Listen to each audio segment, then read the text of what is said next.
After passing the resolution and signing the SLA, promptly return the entire SLA to the RLPL per the instructions on the cover letter that came with the SLA. However, before doing so, check the following.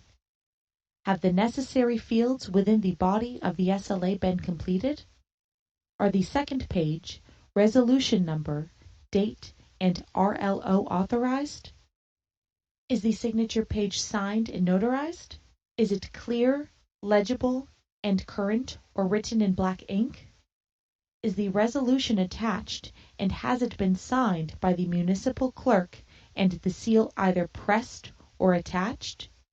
And are the additional signature pages with original signatures included in the package?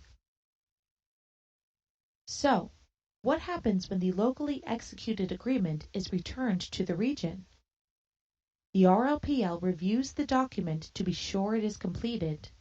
The RLPL will initiate the request of the funds with the Albany main office, who then requests from FHWA. This request cannot be granted until a locally executed agreement is on hand. As soon as the RLPL receives the obligation and authorization of the funds from FHWA, the SLA is sent on to the main office for further processing. The RLPL will issue an authorization to proceed to the sponsor. After receiving the authorization to proceed, all work is eligible for reimbursement.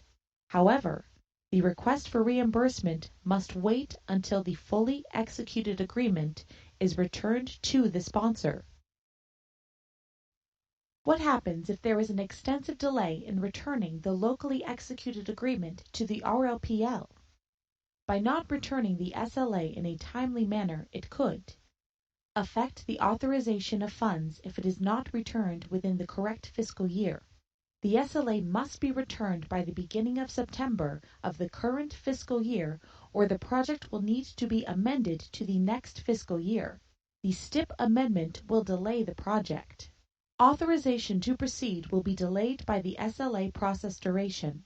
To reduce the delay in beginning preliminary design, you should start procuring a consultant during the SLA process.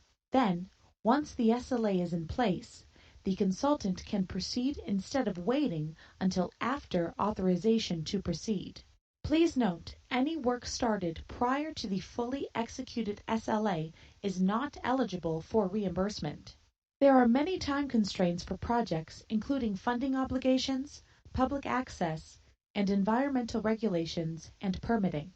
Certain funding sources require the project be completed within a specific number of years, or the funding may be jeopardized. If project is near a school, delaying the start of design could cause conflicts between construction and school traffic. Environmental regulations and permitting can restrict certain construction activities. For example, tree removal or trimming it must occur between October and March. If a project schedule does not align with the tree removal timeframe, it can delay construction. Delay in submitting the SLA and therefore starting design continues to affect other phases of the project.